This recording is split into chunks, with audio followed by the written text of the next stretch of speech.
우리가 그 세계 3대 종교를 말할 때에 기독교, 불교, 회교 이렇게 말하죠. 이 3대 종교를 말한다면 그 3대 종교 가운데 2개의 종교, 기독교, 그 다음에 회교, 이 2개의 종교가 한 사람, 아브라함의 영향권 안에 있다는 것이죠. 또 하나는 5대 종교를 말한다면 여기다가 이제 또 힌두교를 또 불교를 그렇게 이제 접목할 수 있겠죠. 그렇게 본다면 5대 종교 가운데 유대교, 회교, 기독교 3대 종교가 아브라함이라고 하는 한 사람과 연결되어 있습니다.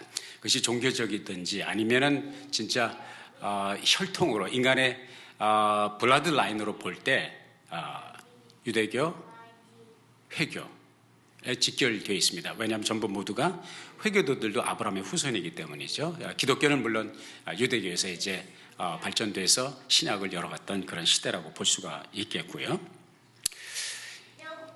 우리 기독교, 우리가 신봉하는, 우리가 믿는, 우리가 멤버가 된 이 기독교의 회원으로서 우리는 아브라함의 생애에 직간접적인 영향을 받고 있다는 것을 우리가 부인할 수가 없습니다. 그 아브라함의 신앙의 여정, 그 아브라함을 하나님께서 갈대아 우르라고 하는 그 지역에서 하나님께서 그를 만나 주셨고 찾아와 주셨고 부르셔서 그를 소명하셨고 그가 알지 못하는 미지의 세계로 하나님께서 그의 삶을 이끌어 가시는 작업이 그때부터 시작이 되었습니다. 아브라함이 처음에 하나님을 만날 때 하나님은 아브라함에 대해서 아브라함은 하나님에 대해서 별로 아는 것이 신학도 교리도 경험도 없는 그런 생땅과 같은 불모지와 같은 아브라함을 하나님께서 찾아오셨다고 하는 사실인 것입니다.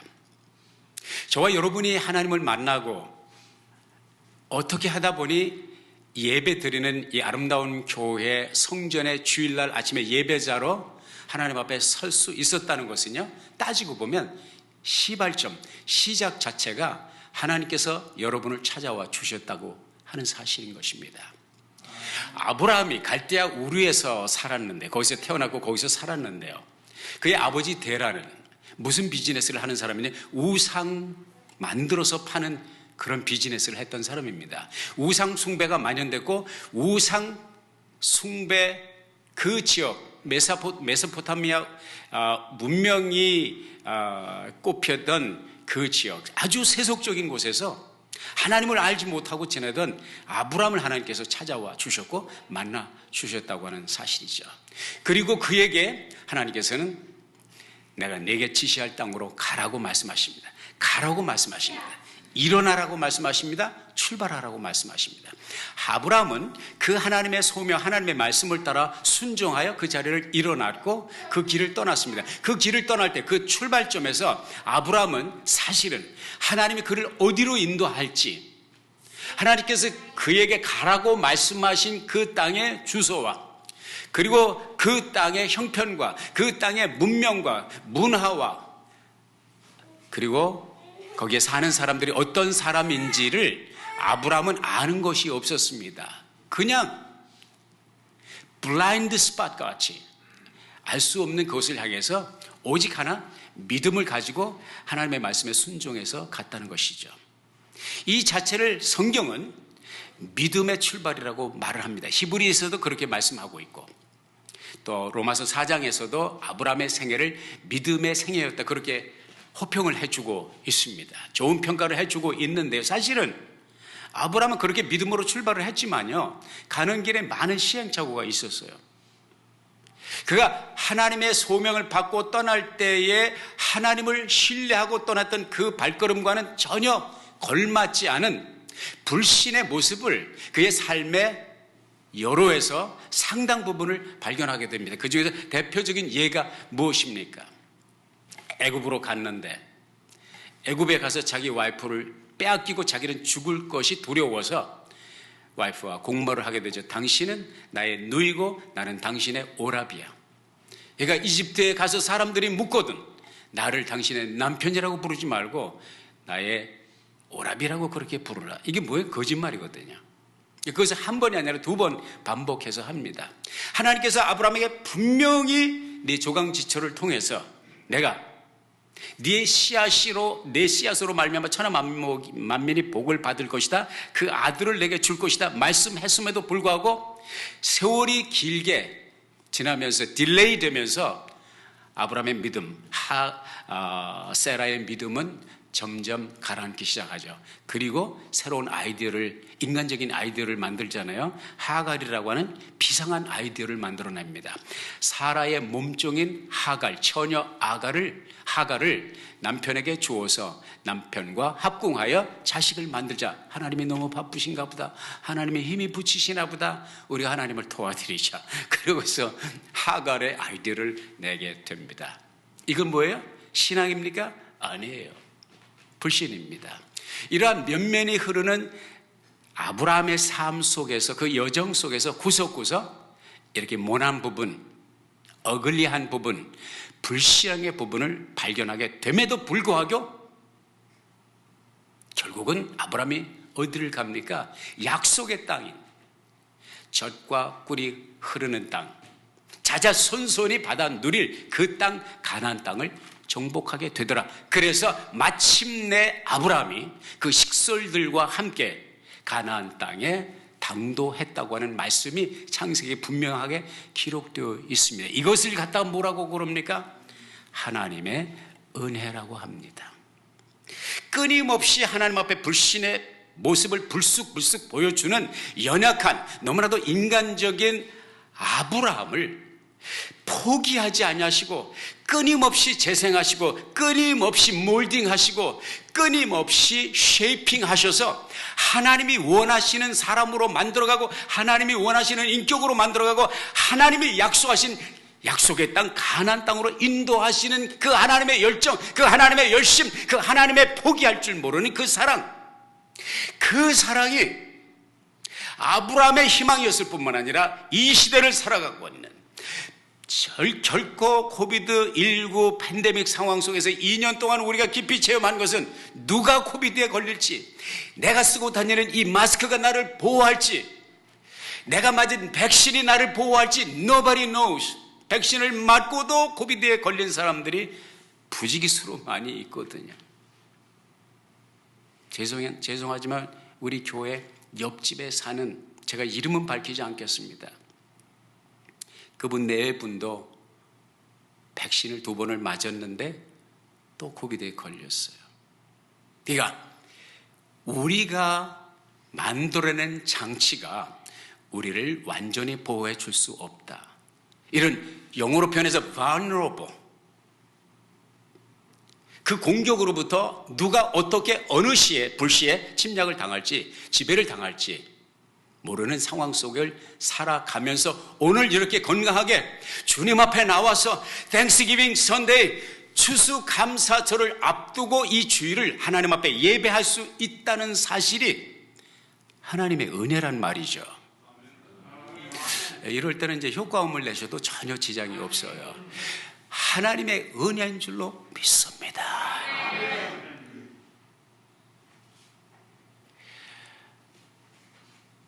어제 우리 집 뒤뜰에서 감나무에 올라가서 우리가 감을 땄어요. 사모님이, 제 아내가 우리 교우들과 나눌, 이번 주일이 땡스기빙 선데이, 추수감사 주일인데 교우들과 함께 이 감나무, 우리 집 감이 맛있으니까, 우리 교우들이 좋아하니까 이 감을 따서 봉투에 담아서 교우들과 함께 나눴으면 좋겠습니다. 미리 따지? 왜냐면 주말에 제가 바쁘거든요. 토요일이면 말씀 묵상하느라 바쁜데, 아니, 토요일 날 따야 됩니다. 왜? 미리 따놓으면 물러요. 안 돼요. 시들어요. 하루 전에 따서 봉투에 담아서 나누자는 것이죠. 그게 좋은 생각이다 싶어서 순종해서 어제 감나무에 올라가서, 아니 밑에서 보면 별거 아닌데 올라갈수록 왜 이렇게 높은지 몰라. 그런데 감사한 것은 감에 참 많이 열렸어요. 기분 나빠요? 아니 밑에서 보면 몇 개 아닌 것 같은데 따도 끝이 없어. 이렇게 표현할 수 있는지 모르지만 감이 다닥다닥 열려서 먹어보니까 너무 맛있어요. 내가 그 감을 따면서 감사합니다. 주님 감사합니다. 밑에서 효과음이 올라오더라고요. 아멘, 아멘. 이걸 갖다 뭐라고 그래요? 사자성어로 부창부수라고 합니다. 목사는 나무에 올라와서 감사합니다. 밑에서 사모는 아멘, 아멘.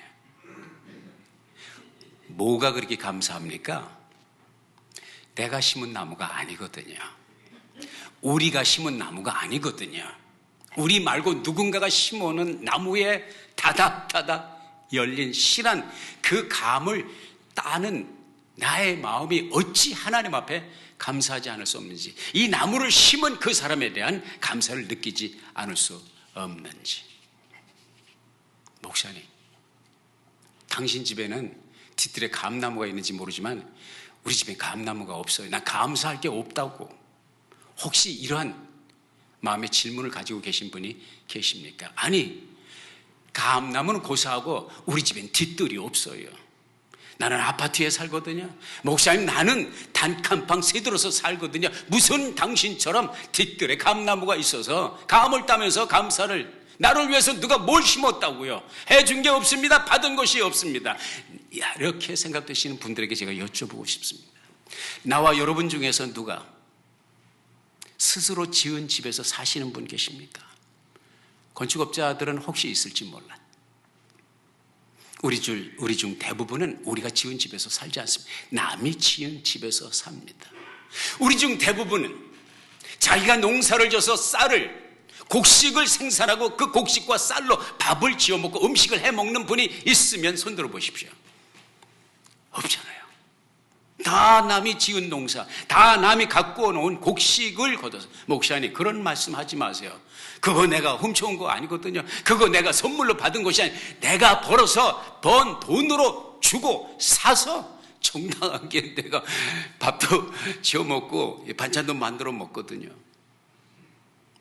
여러분, 그런 분에게 제가 꼭 소개해 드릴 말씀이 있습니다. 신명기 말씀에 보면 8장 17절 다 같이 시작.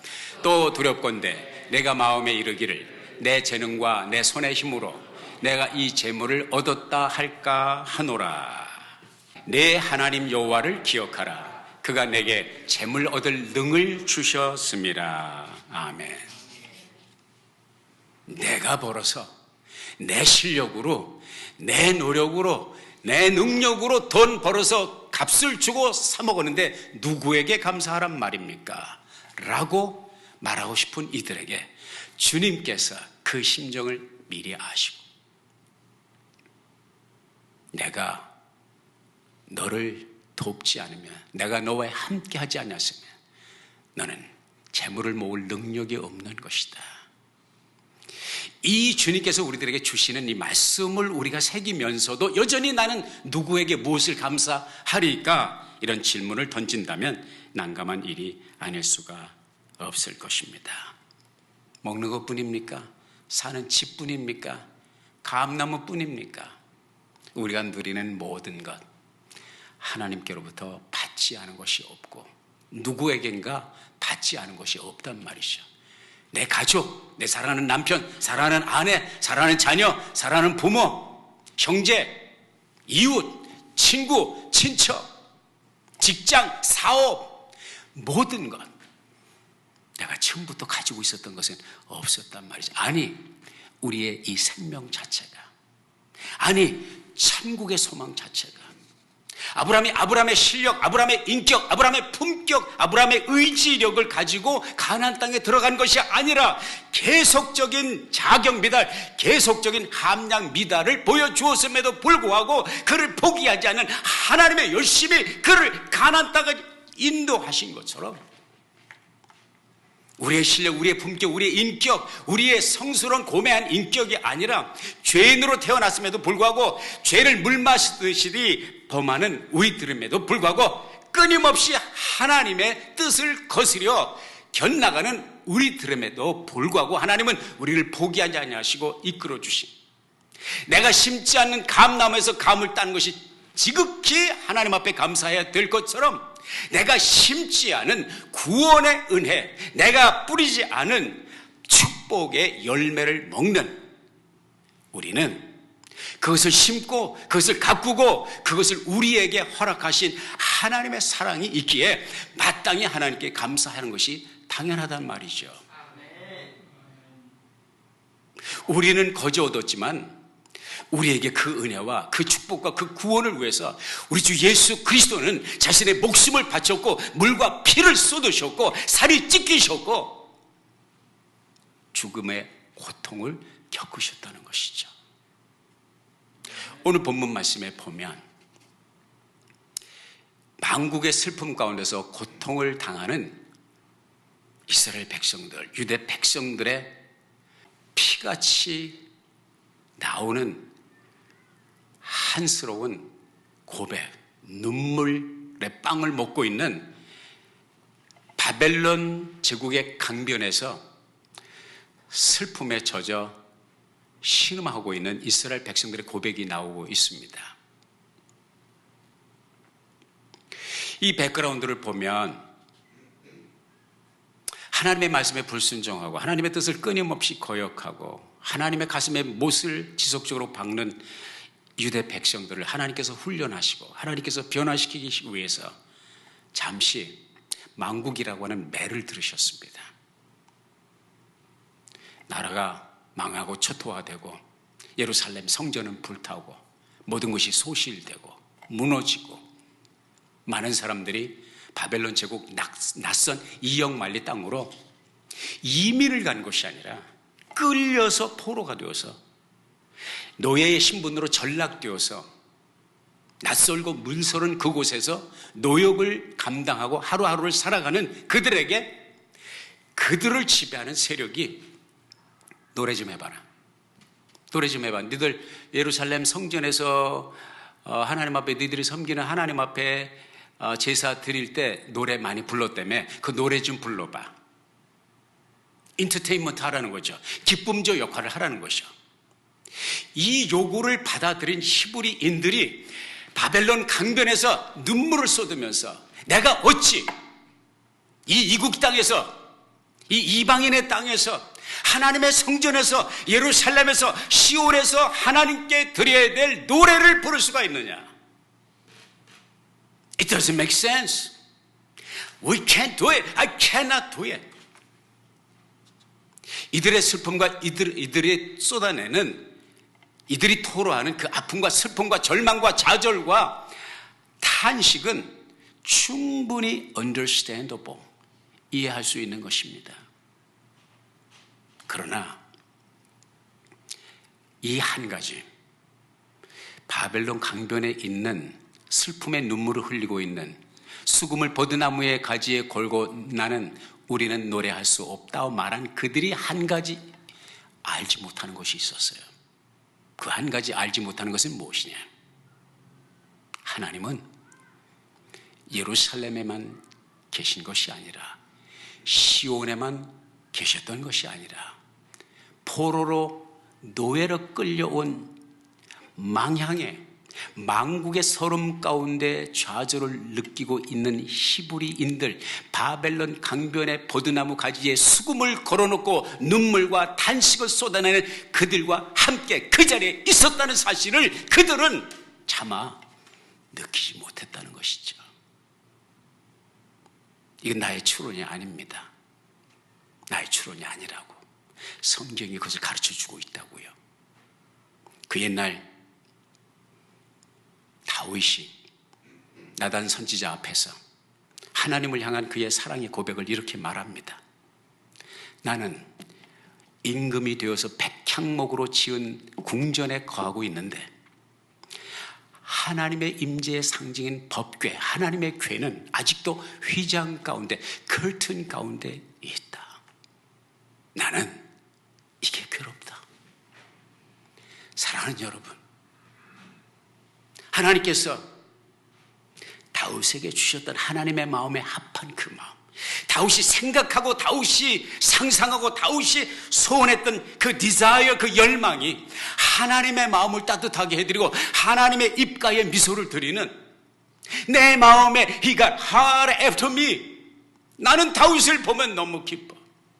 하나님을 향한 이런 소원과 하나님을 향한 이러한 비전이 여러분의 가슴 속에 꿈틀꿈틀 송글송글 샘처럼 솟아나기를 주의 이름으로 축복합니다.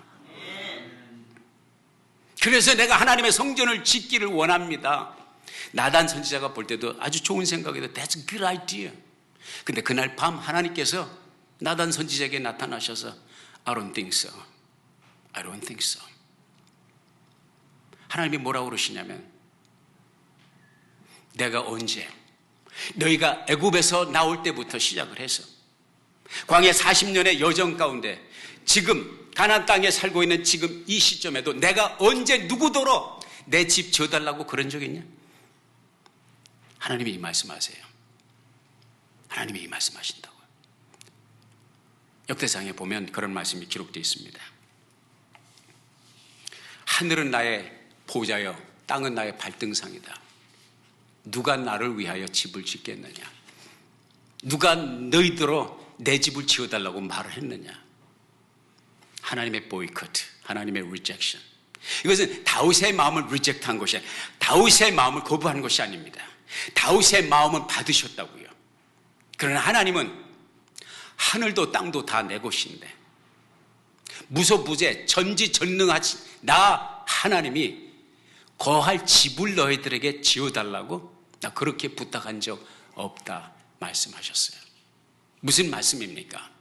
하늘도 하나님께 속했고 땅도 하나님께 속했고 우주의 모든 것이 하나님의 영역인 것을 말씀을 해주고 있다고 하는 사실인 것입니다.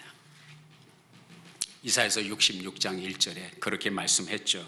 여호와께서 이같이 말씀하시되 하늘은 나의 보좌여 땅은 나의 발등상이니 너희가 나를 위하여 무슨 집을 지을고 나의 안식할 처소가 어디랴 말씀하셨습니다.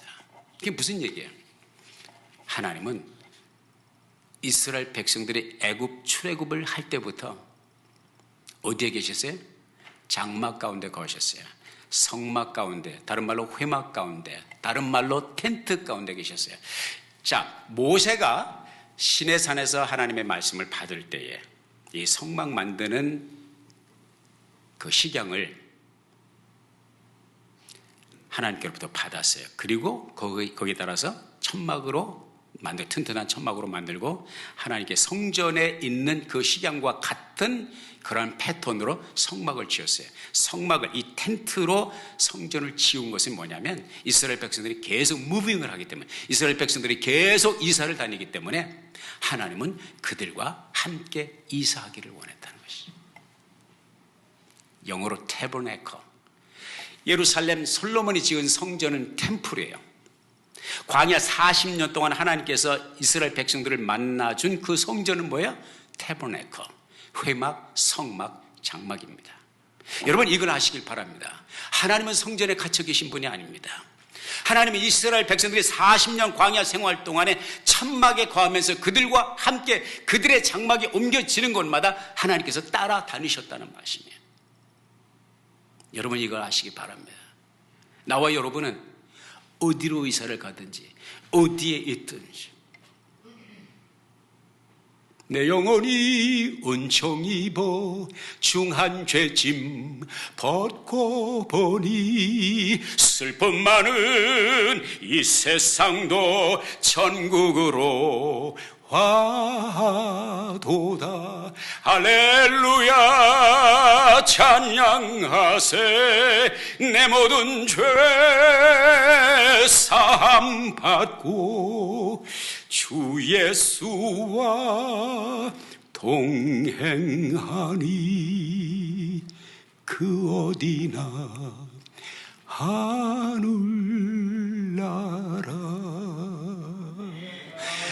이스라엘 백성들이 깨달아야 했던 것은 예루살렘 시온 성전만 하늘나라가 아니라 바벨론 강변에서도 하나님이 그들과 함께 계셨음을 믿었다면 바벨론 강변의 눈물의 슬픔의 눈물이 찬양의 눈물로 화할 수가 있었다. 이런 말씀이 되는 것이죠. 우리 주님은 그 옛날 수가성에서 한 여자, 죄 많은 여자, 수가성 여자를 만났잖아요. 그 여자가 예배를 어디서 드려야 됩니까? 주님께서 하신 말씀이 이 말씀이에요. 이 산에서도 말고 예루살렘에서도 말고 너희가 아버지께 예배할 때가 이르리라. 아버지께 참되게 예배하는 자들은 영과 진리로 예배할 때가 오나니 곧 이때라. 아버지께서 이렇게 예배하는 자들을 찾으시나. 요한복음 4장 23절에 말씀하고 있습니다. 하나님은 영이시니 예배하는 자가 영과 진리로 예배할지니라. 이것은 바벨론 강변에서 눈물을 흘리고 있는 슬픔에 젖어 있는 히브리인들이 아직 깨닫지 못한 하나님의 계시입니다. 이번 주 목요일 미국 전역에서는 수많은 사람들이 공휴일인 땡스기빙 데이를 보내게 될 것입니다. AAA의 보도 자료에 의하면 2019년도, 그러니까 팬데믹이 시작되기 전에 땡스기빙 위크에 이동한 인구가 5,600만 명이라고 그래요. 금년도에는 그럼 얼마나 많은 인구가 땡스기빙에 이동할 것이냐? 5,340만 명이라고 하여. 이 이야기는 무슨 얘기입니까? 이제는 코비드 상황이 아직 끝나지 않았지만 이미 이동하는 인구는 코비드 상황 이전으로 돌아갔다는 얘기입니다. 움직이지 않고는 견딜 수 없고 함께하지 않고는 견딜 수 없는 소셜 애니멀, 사회적 동물인 인간이 얼마나 함께하기를 갈망하는가. 특별히 이 땡스기빙의 원조는 어디입니까? 여러분 잘 아시죠? 1621년도 메이플라워 호를 타고 1920년도에 영국을 출발해서 그해 겨울에 12월에 도착을 했고 이듬해 겨울을 지나고 조금 후에 플리모스 항에서 육지의 땅을 밟게 되죠. 그들은 102명이 신대륙의 푸른 꿈을 안고 복무도 당당하게 메이플라워 호를 띄웠지만 거친 파도에서 무진장 고난을 많이 겪었고 그들이 미국에 도착했을 때 기다리는 것은 그런 푸른 꿈과 화려한 비전이 아니라 너무나도 거칠고 너무나도 열악한 환경이 그들을 기다리고 있었습니다. 그의 겨울은 유난히도 추웠습니다. 양식은 떨어져 먹을 것이 없었고 추위와 굶주림과 풍토병으로 매일같이 어린아이들이 죽어갔습니다. 청소년들이 죽어갔고 어른들이 죽어갔어요. H.W. 웨스터마이어가 말한 대로 이런 말을 했어요. 청교도들은 자기들이 판 무덤은 자기들이 산 오두막 집을 지은 숫자보다 많다고 그랬어요. 얼마나 많아요? 7배가 많다고 그랬어요. 오두막 집을 하나 지으면 7명이 죽어갔다는 거예요. 그래서 첫 번 땡스기빙 전에 생존한 사람은 몇 명이냐? 51명. 102명이 탔는데, 이거 위키피디아의 자료입니다. 102명이 탔는데 땡스기빙 전까지 죽은 사람의 숫자는 전부 51명. 절반은 죽고 절반은 살았고 살은 절반도 매일을 기적같이 연명하면서 살았던 환경 속에서 저때 농사를 지었는데 그리 풍족하지는 않지만 이 땅에서 신대륙에서 농사를 지어서 수확을 거뒀다고 하는 이 자체가 너무나도 감사하여 하나님 앞에 예배하지 않고 하나님 앞에 감사하지 않고 견딜 수 없는 그 사람들 51명 전체가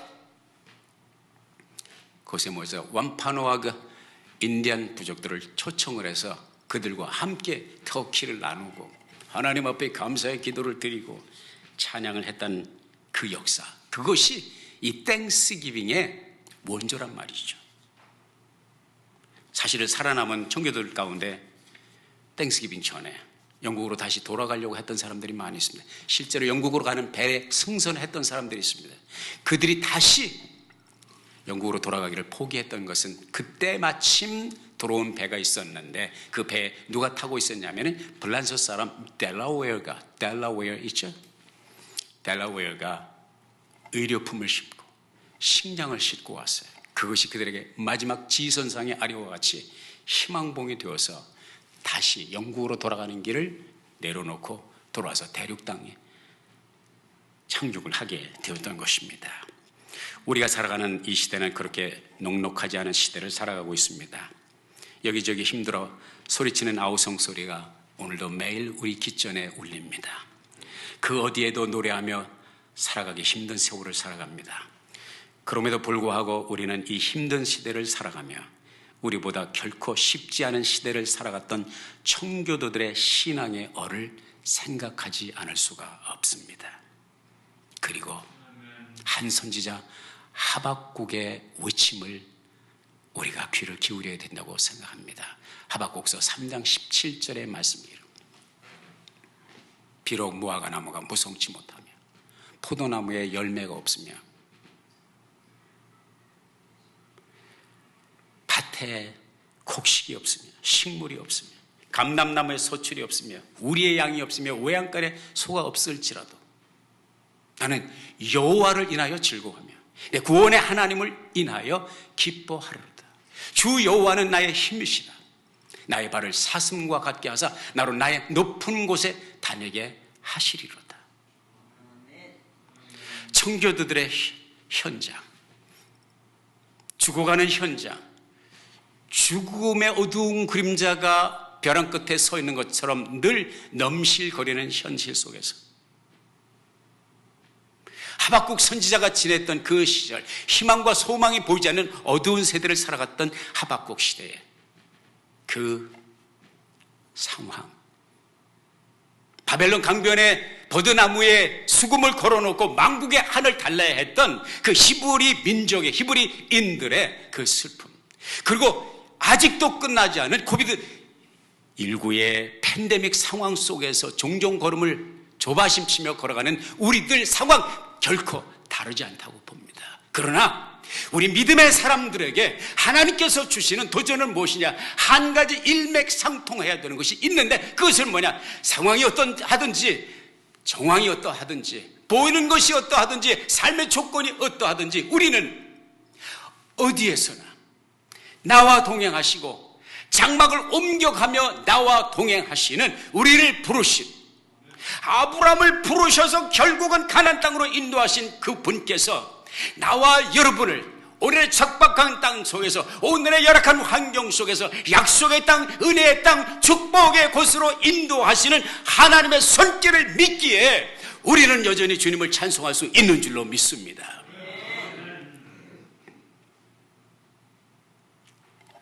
바벨론 강변에서 뿐만 아니라 아메리카 신대륙에서 뿐만 아니라 감옥 속에서도 희망이 보이지 않는 감옥 속에서도 하나님을 노래하며 찬양한 사람들이 있었으니 바알과 실라를 알지 않습니까?